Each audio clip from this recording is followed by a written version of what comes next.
Selamat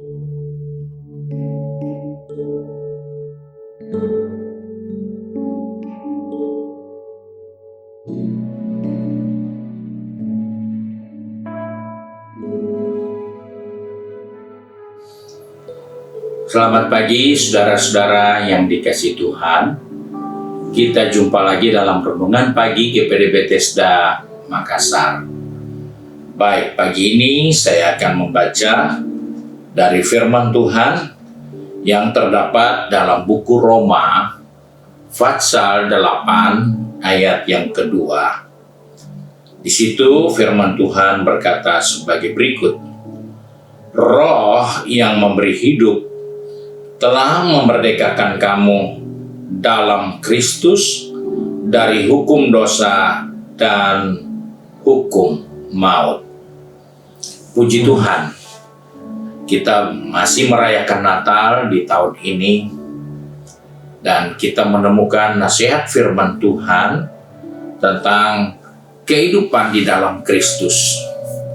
Dia datang ke dunia ini bukan sekedar mempertontonkan kepada dunia bahwa Allah menjadi daging, tetapi dia ingin mengingatkan kepada kita dalam inkarnasinya jadi manusia. Dia mau menunjukkan kepada saya dan saudara semua bahwa manusia yang percaya kepada Tuhan akan mampu juga hidup di dalam hubungannya dengan Tuhan di dalam roh.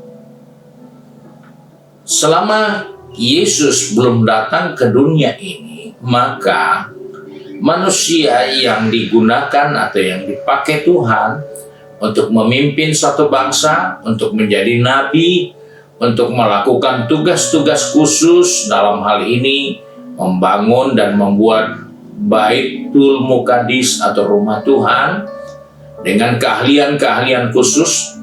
Mereka orang-orang yang dikuasai dengan roh Allah, sehingga mereka punya kemampuan yang lebih dari manusia rata-rata. Raja, nabi, pembuat dan pelaku dari pembangunan suatu tempat ibadah kepada Tuhan, Alkitab mencatat mereka mempunyai kemampuan yang dikerjakan oleh roh Allah di dalam diri mereka. Nah, sebab itu firman Tuhan ingatkan, roh yang memberi hidup telah memerdekakan kamu dalam Kristus dari hukum dosa dan maut. Oleh sebab itu, kita melihat ini suatu kenyataan bahwa bila kita mengandalkan kekuatan kemampuan kita sendiri, maka mustahil kita dapat hidup dalam kebenaran secara konsisten. Jika kita tidak mengandalkan kekuatan kuasa Roh Kudus, mustahil kita dapat hidup dalam kebenaran terus-menerus. Itu sesuatu yang mustahil, karena kita sangat dipengaruhi oleh daging kita, keinginan hawa nafsu kita yang selalu menjerat kita, yang selalu menghambat kita, sehingga kita tidak bisa terus-menerus hidup di dalam kebenaran. Manusia lama kita seringkali berbuat dosa, dan setelah berbuat dosa kita menyesali, kenapa saya sudah berdosa. Ketika sudah menyesali tentang dosa, maka kita minta pengampunan dari Tuhan tentang dosa yang telah kita lakukan. Dan kemudian kita kembali lagi melakukan dosa lagi. Kita sadar lagi, kita menyesal lagi, kita minta ampun lagi, kemudian kita ulang lagi. Nah, itulah manusia yang tidak dikendalikan oleh roh. Sebab itu roh itulah yang sudah memerdekakan kita di dalam Kristus. Dia yang akan terus memimpin kita, mengendalikan kita. Karena di dalam Galatia 5 ayat 16, hidup dalam roh artinya kita meminta Roh Kudus menyertai, memimpin, dan memegang kendali atas hati dan pikiran kita untuk dapat melakukan kehendak Allah. Hal ini penting. Dia sudah datang ke dunia ini, tujuannya menyelamatkan kita. Dan setelah kita ada di dalam Dia, maka fase berikut kita harus hidup di dalam kendali dan arahan dari Roh Kudus. Supaya jangan Dia datang menyelamatkan kita, kita buat dosa, menyesal, minta ampun, kemudian berbuat dosa lagi, menyesal, minta ampun, dan terus-terus seperti itu dalam menjalani hidup di dalam Kristus. Itu tidak berfaedah. Itu tidak menunjukkan kemajuan. Itu tidak menunjukkan suatu progres yang baik dalam iman, pengiringan kita kepada Tuhan. Oleh sebab itu, sangat mustahil kita bisa terus bertahan di dalam kebenaran firman Allah jika kita tidak meluaskan diri kita dikendalikan oleh Roh Kudus.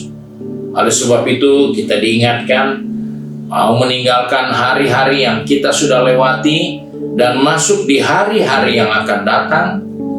Mari kita rubah sikap kita arahkan fokus kita kepada hal yang sangat menolong kita untuk tidak berbuat dosa, menyesal, minta ampun, kembali berbuat dosa, menyesal, dan minta ampun. Karena kita tidak mampu terus bertahan dalam kebenaran. Tapi Roh itulah yang akan membawa kita ke dalam seluruh kebenaran. Jadi, dalam perjalanan kehidupan ini, kita tinggalkan tahun 2022, masuk 2023 di bawah kendali pimpinan Roh Allah, supaya kita bisa progres terus maju di dalam kebenaran. Kita tidak hanya maju, mandek, berdosa, bangkit, maju, mandek, berdosa, begitu lagi. Tidak perlu. Karena Dia tahu kita butuh Roh Kudus untuk menolong, menguatkan kita, menyertai kita, dan membawa kita dalam seluruh kebenaran. Tuhan Yesus memberkati kita, dan mari kita satu di dalam doa. Kembali pagi ini kami datang kepadamu Bapa dengan mengucap syukur bahwa Engkau sudah memberi Yesus bagi kami supaya kami merdeka dari dosa kami. Namun kami sadar bahwa kami seringkali masih jatuh dan bangun terus dalam kehidupan yang berdosa ini. Sebab itu, pegang tangan kami, pertetapkan langkah kaki kami, supaya kami tidak hanya sekedar berjalan mengikut Yesus, tapi kami boleh berjalan di bawah pimpinan kendali Roh Kudus, supaya kami tidak melakukan hal-hal yang merugikan kami dalam pengiringan kami kepadamu Tuhan di hari-hari yang akan datang. Sebab itu pegang tangan kami, atur langkah kaki kami. Anak-anakmu yang sudah pergi bekerja, berbisnis, studi, ataupun yang sudah sibuk dengan kegiatan di rumah masing-masing. Tuhan tolong kami supaya kami melihat bahwa kami tidak akan mampu bertahan di dalam kebenaran tanpa di bawah kendali dan pimpinan Roh Kudus atas kehidupan ini. Terima kasih Bapa untuk kasih setiamu, sebab itu kami bersyukur bahwa Engkau memberi roh kepada kami untuk membangkitkan kekuatan, kasih, dan ketertiban agar kami dapat mempermuliakan Tuhan. Kami bersyukur berdoa di dalam nama Tuhan Yesus Kristus. Haleluya. Amin. Puji Tuhan. Selamat pagi dan Tuhan Yesus memberkati kita.